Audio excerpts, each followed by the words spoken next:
இப்பதான் வீட்டுல அம்புட்டு பேரும் எல்லாத்தையும் மறந்து போட்டு சந்தோஷமா இருக்க ஆரம்பிச்சிருக்கீங்க. இந்த நேரத்துல என்னால எதுக்கு தான் மறுபடியும் பிரச்சனை வந்துட்டு? பா, எனக்கு நீ வந்தாதான் சந்தோஷம். நீ வர, கடைய திறந்து வைக்கிற, அதை யார் நினைச்சாலும் மாத்த முடியாது.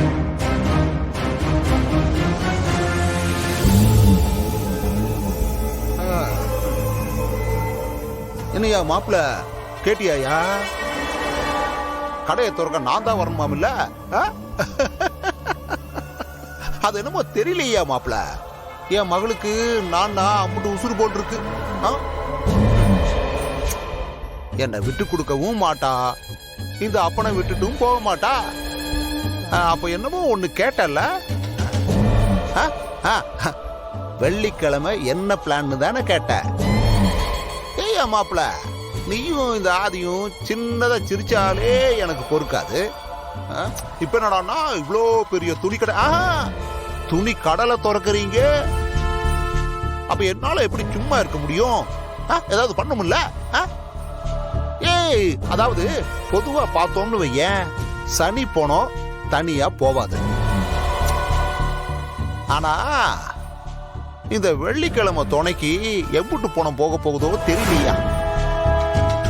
இல்லை அழகரு, இந்த வெள்ளிக்கிழமை தாண்டா உனக்கும் ஆதிக்கும் கடைசி நாள். இம்புட்டு நாளா நான் எது பண்ணாலும் 2 பேரும் தப்பிச்சுக்கிட்டு இருந்தீங்கல்ல. அன்னைக்கு தெரியும்டே இந்த தர்மலிங்கத்தோட மொத்த உருவமும்,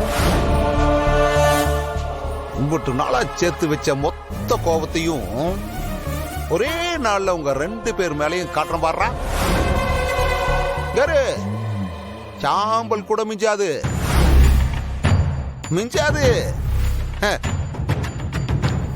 சரி, நான் பயந்துட்டேன். சரியா, ஆதிக்கிட்டு பயப்படுன்னு சொல்லிடுறேன். ஏன்டா இப்படி டம்மி பீஸா இருந்து தேவையில்லாத வேலையில பாத்துட்டு நீ?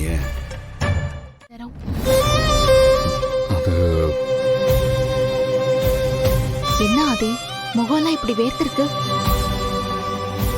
என்னாச்சு? உடம்பு எதுவும் சரியில்லையா? இல்ல, கொஞ்சம் டயர்டா இருக்கு, அவ்வளவுதான்.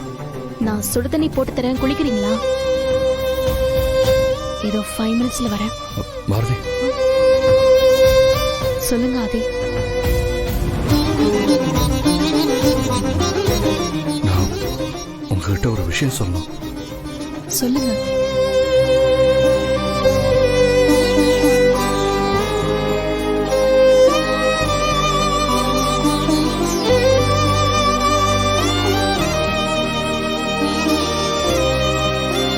என்னாச்சு சொல்லுங்க. அது அது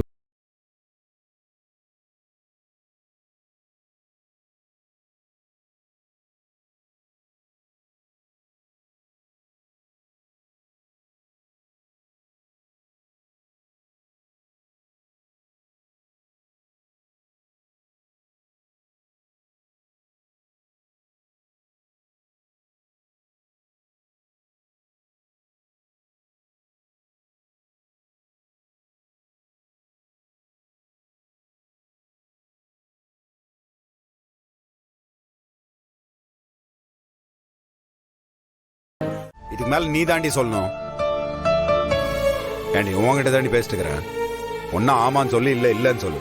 சும்மா இருந்தா என்ன அர்த்தம்?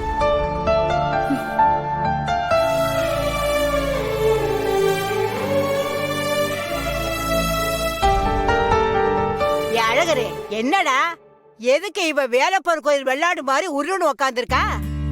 ஒன்னும் இல்ல, கடை திறந்ததுக்கு அப்புறம் இங்க இருந்து அங்க போயிட்டு வர்றதுக்கு சிரமமா இருக்கும். சரி, அங்கனுக்குள்ள ஒரு வீடு வாங்கி குடி போயிடுறோம்னு சொல்றேன் நானு. அத கேட்டா உன்னா சரின்னு சொல்லு, இல்ல இல்லன்னு சொல்லணும். அமைதியாவே உட்காந்துக்கிறேன். ஏண்டி, அவன் நல்லதுதானே சொல்றான், நீ சரின்னு சொல்ல வேண்டியதானே? என்னால அப்படி எந்த முடிவும் பண்ண முடியாது. முதல்ல கடையை திறப்போம், அதுக்கப்புறம் யோசிக்கலாம். டேய், இவ அவங்க அப்பனை விட்டு எங்கேயும் வரமாட்டாடா.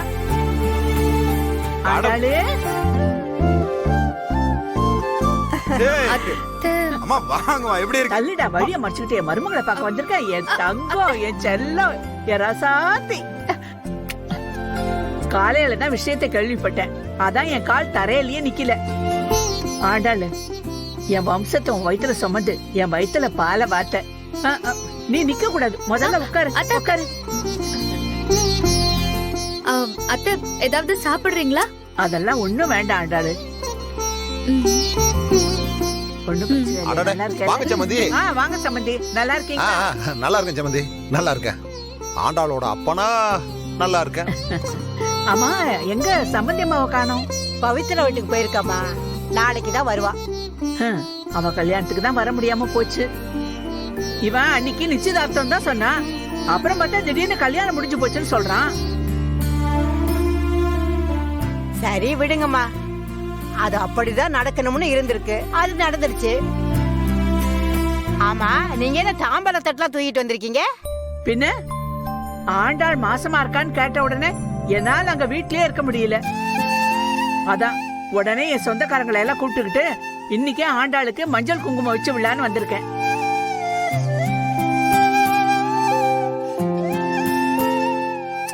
வரும்போது சும்மா வரக்கூடாதுல்ல, அதுக்குதான் இந்த ஏற்பாடெல்லாம். ஆனா 7வது மாசம் வளகாப்ப நல்ல மண்டபமா புடிச்சு ஊருக்கே சாப்பாடு போட்டு கொண்டாடிடுவோம். மா, அப்பா அவரை பத்தி உனக்கு தெரியாதாடா? எப்ப பார்த்தாலும் கல்ல மிளகா பொடி விழுந்தா மாதிரி கத்திக்கிட்டே தான் இருப்பாரு. அதான் நான் மட்டும் கிளம்பி வந்தேன்.